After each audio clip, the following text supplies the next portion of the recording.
ఓం సాయిరామ్. బాబా భక్తులందరికీ కూడా నమస్కారం అండి. అందరూ కూడా సుఖంగా సంతోషంగా ఎప్పుడూ కూడా ఆనందంగా ఉండాలి అని చెప్పి ఆ బాబాగారి తరపున నేను కూడా మనస్ఫూర్తిగా కోరుకుంటున్నాను. ఈరోజు బాబాగారు అందించే సందేశం ఏంటి అంటే కనుక, తల్లి 1000 కోట్లు ఇచ్చినా కానీ ఈ అదృష్టాన్ని ఎవ్వరూ ఆపలేరు. నిర్లక్ష్యం చేయకుండా విను తల్లి అని చెప్పి ఏదో ఒక తెలియని సందేశాన్ని బాబాగారు మనకి ఈరోజు అందించాలి అనుకుంటున్నారండి. మరి బాబాగారు ఏ సందేశం అందించినా కూడా అది మన భవిష్యత్తుకు ఉపయోగపడేదే అయి ఉంటుంది అని చెప్పి మనందరికీ కూడా తెలిసిన విషయమే కదా. మరి బాబాగారి సందేశం వినే ముందు ఎవరికైతే బాబాగారంటే నమ్మకం ప్రేమ ఉంటాయో వారందరూ కూడా ఈ వీడియోకు ఒక చిన్న లైక్ ఇవ్వడం మాత్రం మర్చిపోవద్దండి. అదేవిధంగా మరికొంతమంది బాబా భక్తులకు ఈ వీడియోని షేర్ చేయడం కూడా మర్చిపోవద్దు. ఇక చాలామంది కూడా గురువుగారి గురించి చెప్పండి అక్క, ఎన్నో రకాల సమస్యలతో మేము ఇబ్బంది పడుతున్నామక్క అని చెప్తున్నారు. సో వారి కోసం అని చెప్పి నేను చెప్తున్నానండి. శ్రీ షిరిడి సాయిబాబా ఆశీస్సులతో జ్యోతిష్యం చెప్పబడును. గురూజీ శివరామరాజు గారు. Phone number 9959422552. మీరు ఇప్పటి వరకు ఎన్నో చోట్ల జ్యోతిష్యం అనేది చెప్పించుకొని మీ జీవితాలలో మీరు కోరిన మార్పులు జరగక విసిగిపోయి ఉంటారు. కానీ ఒక్కసారి నమ్మకంతో ఈ గురువు గారిని కాంటాక్ట్ అవ్వండి. మీ సమస్యలు ఏవైనా కానివ్వండి, ప్రేమ, పెళ్ళి, ఉద్యోగం, కుటుంబ సమస్యలు, రాజకీయ సమస్యలు, సంతానం లేక ఇబ్బంది పడుతున్నా కానీ, భార్యాభర్తల మధ్య గొడవలున్నా కానీ, అప్పుల బాధలున్నా కానీ, ఇలా ఎటువంటి సమస్యలున్నా కానీ ఆ సమస్యలకు తగిన పూజలు చేసి గురువుగారు పరిష్కారాన్ని చూపిస్తారు. ఈ గురువుగారు చెప్పింది చెప్పినట్లు 100% జరుగుతుంది. గురువుగారి ద్వారా లబ్ధి పొందిన వారు ఎంతోమంది ఉన్నారు. నమ్మకంతో ఒక్కసారి కాల్ చేయండి. ఇక బాబాగారి సందేశం విషయానికి వస్తే కనుక 1000 కోట్లు ఇచ్చినా కూడా మనకి ఇటువంటి అదృష్టం అనేది దక్కదు అని చెప్పి చెప్తున్నారు అనంటే, అసలు ఎందుకు ఈ అదృష్టం మనకి మన జీవితంలో ఏ మార్పును తీసుకురావడం కోసం ఇప్పుడు మనకి కలుగబోయే అదృష్టం మన జీవితంలో అడుగు పెట్టబోతోంది. ఈ అదృష్టాన్ని మనం దక్కించుకోవాలి అనుకుంటే మన జీవితంలో చేసుకోవలసిన మార్పులేంటి, ఈ అదృష్టం అనేది మన జీవితంలోకి వస్తే మనం ఎటువంటి సంతోషాలను భోగాలను అనుభవిస్తాము, ఇదంతా కూడా బాబాగారు మనకు తెలియడం కోసం ఈ చిన్న కథని అయితే వినిపించడానికి మన ముందుకు వచ్చారండి.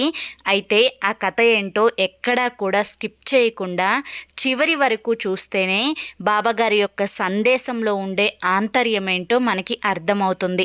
బిడ్డ, ఎప్పుడూ కూడా కష్టాలు తీరే మార్గం చూపించు అని చెప్పి ప్రతిసారి కూడా నా పాదాల మీద పడి మొరపెట్టుకుంటున్నావు కదా తల్లి. అయితే నీ కష్టాలను తీరే మార్గాన్ని నీ కోసమే చెప్పబోతున్నాను. జాగ్రత్తగా తెలుసుకో. ఒక ఊర్లో ఒక ఆవిడ ఉంది, అంటే ఒక అమ్మాయి ఉందన్నమాట. తనకి పెళ్ళయింది, 2 బిడ్డలు ఉన్నారు. తన కుటుంబాన్ని అలా ముందుకు నెట్టుకెళ్తూ ఉంటుంది. అయితే తన జీవితంలో ఎప్పుడూ కూడా సంతోషం ఉండదు. ఏది కావాలి అనుకున్నా కానీ అది వెంటనే ఆవిడ నుంచి దూరం అయిపోతుంది. దానికోసం ఎన్ని ప్రయత్నాలు చేసినా కూడా ఆ అదృష్టాన్ని ఆవిడ దక్కించుకోలేకపోతుంది. అయితే ఇంటి పక్కన అమ్మ అక్కలు ఉంటారు కదా, వారందరూ కూడా అయ్యో నీకెందుకే ఇలా జరుగుతుంది, ఏ పని పట్టుకున్నా కానీ అందులో ముందడుగు వేయకపోగా అందులో నీకు నష్టాలు కలుగుతున్నాయి అని చెప్పి ప్రతి ఒక్కరూ కూడా ఆవిడని చూసి జాలి పడుతూ ఉండేవారు. ఇక అటువంటి ఆవిడకు మనశ్శాంతి ఉంటుందా? అయితే మనశ్శాంతి లేకుండా జీవితాన్ని ముందుకు నెట్టుకెళ్తూ ఉంటుందన్నమాట. ఒకరోజు ఆవిడ స్నేహితురాలు ఆవిడ దగ్గరికి వచ్చి, నీకు ఎన్నో రకాల సమస్యలు వస్తున్నాయి అని చెప్తున్నావు కదా. మన ఊరి చివర ఆశ్రమంలో ఒక కొత్త స్వామీజీ వచ్చారు. ఆ స్వామీజీ హిమాలయాల్లో ఎన్నో సంవత్సరాల నుంచి ధ్యానం చేసి ఎంతమందో కష్టాలను తీర్చి ఆయన ఏది చెప్పినా కూడా జరిగిపోయేలా ఉంటుందంట. ఒక్కసారి నీ యొక్క కష్టాలను ఆయనకు వెళ్ళి చెప్పరాదు అని చెప్పి ఆ అమ్మాయి అంటే ఆవిడికి సలహా ఇస్తుంది. అయితే ఆవిడ ఆయన దగ్గరికి వెళ్తే ఆయన ఏవో పూజలు చేస్తారు, ఏదో విభూది ఇస్తారు, ఇక ఇలా చేసుకో అలా చేసుకో అని చెప్పి కొన్ని పరిహారాలు కూడా చెప్తారు. అవి వచ్చి చేసుకున్నా కూడా కొన్ని రోజులు తన యొక్క ధనం అనేది ఖర్చు అవుతుంది, కానీ ఎటువంటి మార్పు అనేది తన జీవితంలో రాదు. ఇక మరొకరు ఉన్నారు, ఆయన్ని వెళ్ళి కలువు అని చెప్పి చెప్తారనమాట. ఇక ఆయన్ను వెళ్ళి కలిసినా కూడా ఎటువంటి మార్పు ఉండదు. ఇక ఒక యాగం చేస్తే మీ ఇంట్లో అంటే యజ్ఞం ఉంటుంది కదా, ఇలా ఒక యజ్ఞం అనేది చేస్తే కనుక నీ యొక్క సమస్యలన్నీ కూడా తీరిపోతాయి అని చెప్పి ఒకరి సలహా మేరకు ఇంట్లో యజ్ఞం కూడా జరిపిస్తుంది. అయినా కూడా తన సమస్యలు ఏవి తీరకపోగా తన దగ్గర ఉన్న కాస్తో కూస్తో ధనం కూడా ఖర్చు అయిపోతూ ఉంటుందన్నమాట. ఇలా కొంతకాలం గడుస్తూ ఉంటుంది. తను ఎన్నో ప్రయత్నాలు చేసి ఎంతో ధనాన్ని కూడా పోగొట్టుకొని అంటే తనకు మనశ్శాంతి అనేది లేక విసిగిపోయి కూర్చుంటుందన్నమాట. ఇక తన చిన్ననాటి స్నేహితురాలు ఒకరోజు ఫోన్ చేసి మా ఊరికి ఒక స్వామీజీ వచ్చారు, ఆయన ఏ రూపాయి తీసుకోరు, అంటే ఎటువంటి డబ్బులు తీసుకోకుండా సమస్యలకు పరిష్కారాన్ని చూపిస్తారంట. ఇప్పటి వరకు ఎన్నో ప్రయత్నాలు చేశావు కదా, ఒక్కసారి ఆయన్ని కలిసి చూడు, మారిందా నీ జీవితం? సరే, మారకపోతే యథావిధిగా అలాగే నెట్టుకుంటూ వెళ్దుగాని నీ కర్మ ఏం చేస్తావు అని చెప్పి ఆవిడ ఆ అమ్మాయికి సలహా ఇస్తుంది. ఇక తను కూడా మనసులో ఇదే అనుకుంటుంది, ఎన్నో చేశాను కదా, ఇక ఆ స్వామీజీ డబ్బులు కూడా వద్దంటున్నారు అంటే మంచి అతనులాగే ఉన్నాడు, నా దగ్గర పెడదామన్నా కూడా ఇక డబ్బులు లేవులే, ఒకసారి వెళ్ళి కలిసి చూద్దాంలే అని చెప్పి అనుకొని ఇక వెంటనే ప్రయాణమయ్యి తన స్నేహితురాలి దగ్గరికి వెళ్ళి ఆయన ఎక్కడుంటాడో కనుక్కొని ఆ స్వామీజీని కలుస్తుంది. ఇక స్వామీజీ తన మొహాన్ని చూసి ముందే తన జీవితంలో ఏమేం జరిగాయి, తను ఏమేం చేస్తుంది, ఇవన్నీ కూడా చెప్పేస్తారనమాట. ఇక ఆ అమ్మాయి ఆశ్చర్యపోతుంది. నా గురించి ముందుగానే ఈ స్వామీజీకి ఎలా తెలిసింది అని చెప్పి మనసులో అనుకుంటుంది. మళ్ళీ కూడా ఏమనుకుంటుంది అంటే, ఆయన స్వామీజీ కదా, నాలాంటి వాళ్ళను ఎంతో మందిని చూసి ఉంటారు అని చెప్పి అనుకొని మళ్ళీ తన యొక్క సమస్యలు తను చెప్పాలి కాబట్టి చెప్తుందనమాట. అప్పుడు గురువుగారు ఏమంటారు అంటే, తల్లి, నీ యొక్క సమస్యలన్నీ కూడా నాకు అర్థమయ్యాయి. నేను నీకు ఒకే ఒక్క మంత్రాన్ని చెప్తాను. ఈ మంత్రం అనేది నీకు ఎప్పుడు మనసు కష్టంగా ఉంటుందో, ఎప్పుడు నువ్వు బాధల్లో ఉంటావో, తట్టుకోలేని సమస్యలు అనేవి నీకు ఎదురవుతాయో, ఆ సమయంలో నువ్వు మనసులో అనుకున్నా చాలు, ఆ కష్టాల నుంచి, ఆ బాధల నుంచి, ఆ సమస్యల నుంచి నువ్వు బయటపడతావు అని చెప్పి అంటే స్వామీజీ చెప్తారనమాట. అప్పుడు బాబా, నా దగ్గర ఎటువంటి డబ్బులు లేవు మీకు ఇవ్వడానికి, మరి మీరు నాతో చెప్తారా అని చెప్పి అమాయకంగా అడుగుతుందనమాట. అప్పుడు ఆ స్వామీజీ ఏం చెప్తారు అంటే, తల్లి, డబ్బు అనేది నా దృష్టిలో చాలా చిన్న వస్తువు. నేను నిన్ను డబ్బులు అడగలేదు కదా, నేను నీ దగ్గర నుంచి ఏది కూడా ఆశించను. నా వల్ల నీ సమస్యలు అనేవి బయటపడితే అదే నాకు ఎన్నో కోట్లతో సమానం అని చెప్పి ఆ స్వామీజీ ఆవిడకు మంత్రాన్ని చెప్తాడనమాట. ఆ మంత్రం ఏంటి అంటే కనుక, నేను ఇప్పుడు సంతోషంగా ఉన్నాను అని చెప్పి ఈ ఒకే ఒక్క మాట నీవు కష్టంలో ఉన్నప్పుడు అనుకుంటూ ఉంటే కనుక సెకండ్లలో నువ్వు ఆ కష్టం నుంచి బయటపడతావు అని చెప్పి స్వామీజీ చెప్తారనమాట. అయ్యో, ఇంత చిన్న మాటని నేను కష్టంలో ఉన్నప్పుడు అనుకుంటే నా కష్టం పోతుందా?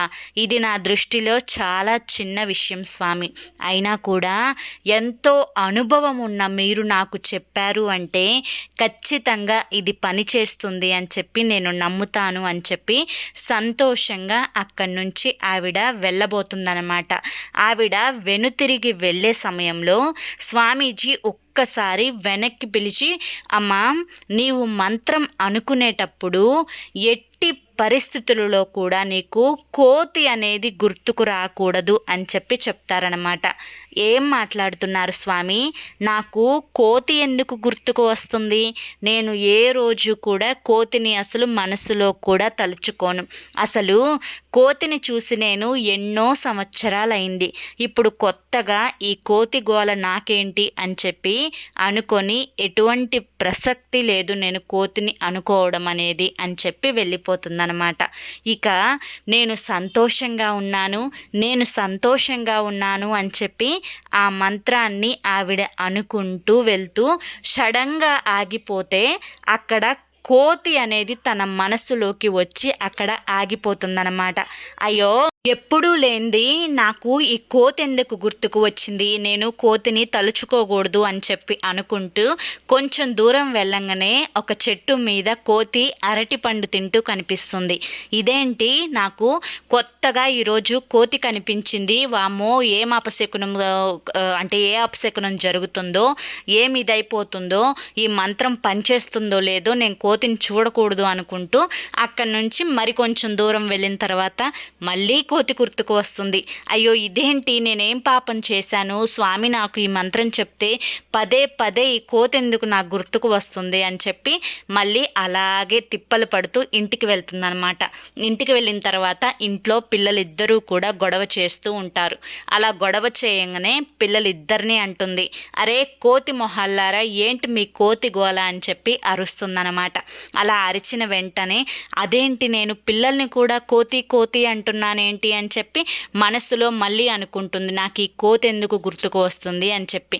మళ్ళీ అలాగే అన్నం తింటూ ఇక రాత్రికి పడుకుంటుంది. ఎంత ప్రయత్నించినా కూడా నిద్ర పట్టదు. ఆ కోతి గుర్తుకు రావడం అనేది మానదనమాట. అంటే పదే పదే నైట్ అంతా కూడా కోతి గుర్తుకు వస్తూనే ఉంటుందన్నమాట. ఏంటి నాకు ఇలాగ జరుగుతుంది అని చెప్పి ఎప్పుడు తెల్లారుతుందా అని ఎదురు చూస్తూ ఉంటే తెల్లవారిపోతుంది. తెల్లవారిన తర్వాత స్వామీజీ దగ్గరికి పరుగున వెళ్తుంది. స్వామి, నేను ఇన్ని సంవత్సరాలలో ఏ రోజు కూడా కోతిని అసలు నేను గుర్తు చేసుకున్నదే లేదు. కానీ కొత్తగా నిన్నటి నుంచి నాకు కోతి పదే పదే గుర్తుకు వస్తుంది. మీరు చెప్పిన మంత్రం అనేది పనిచేస్తుందా లేదా? నాకెందుకు ఇలా జరుగుతుంది? కోతి ఎందుకు నాకు గుర్తుకు వస్తుంది అని చెప్పి ప్రశ్నిస్తుందన్నమాట. అప్పుడు ఆ స్వామీజీ ఏం చెప్తారు అనంటే, తల్లి, ప్రతి ఒక్కరి జీవితాలలో కూడా ఇదే జరుగుతుంది. ఏదో జరగనిది జరిగిపోతుందేమోనని చెప్పి భయపడిపోతూ ఉన్న జీవితాన్ని వృధా చేసుకుంటూ పిచ్చి పిచ్చి ఆలోచనలతో వారు సంతోషాన్ని వారే చేతులారా పాడు చేసుకుంటున్నారు. ఒకరు వ్యాపారం చేయాలి అని మొదలు పెడితే ఆ వ్యాపారం అనేది మొదలు పెట్టక ముందలే నాకు అందులో నష్టాలు వస్తాయేమో, నన్ను ఎవరన్నా మోసం చేస్తారేమో, అది సాగుతుందో లేదో అని చెప్పి ముందుగా నువ్వు కోతిని ఎలా గుర్తు చేసుకుంటున్నావో వారు ఈ నష్టాలను గుర్తు చేసుకొని చేసే ప్రయత్నాన్ని ఆపేస్తారు. కొంతమంది ఒక గ్రూప్ డిగ్రీ తీసుకుందాము అని చెప్పి అనుకొని, వామ్మో నేను చదవగలుగుతానో లేదో, నేను తప్పితే ఎలా, నేను ఫెయిల్ అయితే అందరూ నన్ను చూసి నవ్వుతారేమో అని చెప్పి అనుకొని చదవాల్సిన దాని గురించి ఆలోచించకుండా ఇటువంటి నెగిటివ్ గురించి ఆలోచిస్తూ వారు అసలు అది తీసుకోవడమే మానేస్తారు. అలాగే నీ జీవితంలో కూడా నేను సంతోషంగా లేను, ఎప్పుడూ నాకు సమస్య సమస్యలే అని ఈ యొక్క కోతి గురించి నువ్వు ఎలా ఆలోచించుకుంటూ ఉన్నావో, నీ యొక్క పిచ్చి ఆలోచనలు, ముఖ్యంగా నేను సంతోషంగా లేను, నాకే ఇన్ని కష్టాలు వస్తున్నాయి, నాకు ఊహ తెలిసిన దగ్గర నుంచి బాధలనే అనుభవిస్తున్నాను అని ఈ మాటలని మనసులో పెట్టుకొని వాటిని మోస్తూ నీ జీవితాన్ని ముందుకు వెళ్తున్నావే కానీ అసలు నీ జీవితంలో ఎన్ని రకాల సంతోషాలు నీ కళ్ళ ముందుకి వచ్చాయో నీకు తెలుసా? వాటన్నింటి గురించి ఆలోచించకుండా ఈ యొక్క మానసిక వేదనని, బరువుని మోస్తూ నా జీవితం అనేది ఇలా అయిపోతుంది అనే డిప్రెషన్లోకి నువ్వు వెళ్తున్నావే తప్పితే అసలు నీ యొక్క స్థితి గురించి నువ్వు ఆలోచించడం లేదు. నీ యొక్క స్థితి అనేది ఎప్పుడూ కూడా ఆనందంగా ఉండేలాగే నేను చూస్తున్నాను. దాన్ని నువ్వు సద్వినియోగపరుచుకోలేకపోవడం అది కేవలం నీ తప్పు మాత్రమే అవుతుంది. ఇప్పటికైనా కానీ, ఈ క్షణం నుంచైనా కానీ మారి ఆనందంగా జీవితంలో పిచ్చి పిచ్చి ఆలోచనలు అనేవి మనసులోకి రానివ్వకుండా సంతోషాలని అనుభవించే ప్రయత్నం చెయ్యి. బిడ్డా, నీవు ఏదైతే ధనం గురించి నాకు జరగదు, నాకు ఖచ్చితంగా నష్టాలే వస్తాయి అని చెప్పి అనుకుంటున్నావో అది కేవలం నీ పిచ్చి అపోహ మాత్రమే. బిడ్డా, నీ యొక్క జీవితకాలంలో నువ్వు కోరుకున్న దానికంటే ఎక్కువ ధనాన్ని నువ్వు సంపాదిస్తావు. దానికోసం ఎన్నో రకాలైన ద్వారాలు అనేవి నీ ముందు నేను నిలుపుతున్నాను. ఏ ద్వారం నుంచి నువ్వు వెళ్ళినా సరే ఖచ్చితంగా నువ్వు కోరుకున్న ధనం అనేది నువ్వు సంపాదించి తీరతావు. ఆ సంపాదించే క్రమంలో, ఆ నడిచే మార్గంలో ఎటువంటి నెగిటివ్ అపోహలు అనేవి నీ మనసులోకి రాకుండా నువ్వు జాగ్రత్త పడగలిగితే చాలు. ఇక నీ జీవితంలో నువ్వు ముందుకు వెళ్ళేలా చేసే బాధ్యత అనేది నాది. దాన్ని ఆపడం అనేది ఎవ్వరి తరం కాదు అని చెప్పి గమనించుకో. కనుక ఈ క్షణం నుంచి నువ్వు చేసే ప్రయత్నం అనేది చాలా దృఢంగా ఉండాలి. ఎటువంటి అపోహలు పెట్టుకోకూడదు. అనుకున్న లక్ష్యం వైపు మాత్రమే నీ యొక్క దృష్టి ఉండాలి అని మనసులో గట్టిగా సంకల్పం చేసుకో. బిడ్డా, ఇప్పటి వరకు నీ జీవితంలో జరిగినవి ఒకెత్తు అయితే ఇప్పటి నుంచి నీ జీవితంలో జరిగేవి మరొక ఎత్తు అని చెప్పి గమనించుకో. అంతా కూడా శుభమే జరుగుతుందమ్మా. నేను నీకు తోడు ఉన్నంతకాలం ఏ శక్తి కూడా నిన్ను అడ్డగించలేదు. ఏ నెగిటివ్ ఎనర్జీ కూడా నిన్ను, నీ అదృష్టాలను దూరం చేయలేదు. ఇక నాకే ఎందుకు ఇటువంటి దురదృష్టాలు అనే అపోహ నుంచి నువ్వు బయటపడి ఆనందంగా జీవితంలో ముందడుగు వేసే ప్రయత్నం చెయ్యి. అంతా కూడా శుభం జరుగుతుంది. నా గురుబలం అనేది నీకు ఎప్పుడు తోడుగా ఉంటుంది. బిడ్డా, నువ్వు ఆనందంగా ఉండాలి, ఆరోగ్యంగా ఉండాలి. నువ్వు అనుకున్న లక్ష్యాలను ఒక్కొక్క మెట్టు ఎక్కుతూ నలుగురి చేత నువ్వు శబాష్ అని చెప్పి అనిపించుకునే రోజు తొందరలోనే ఉంది. బిడ్డా, నువ్వు సంతోషంగా ఉంటే మొట్టమొదట నీ తల్లిదండ్రుల కంటే కూడా ఎక్కువగా ఆనందపడేది నేనే. ఎందుకో తెలుసా? నీ యొక్క ప్రతి విషయాన్ని నాతో చంటి బిడ్డలా నువ్వు చెప్పుకుంటూ ఉన్నావు. నా బిడ్డ బాధలో ఉన్నప్పుడు చూసిన నేను సంతోషంలో ఉన్నప్పుడు చూడడం కోసం 1000 కళ్ళతో ఎదురు చూస్తూ ఉన్నాను.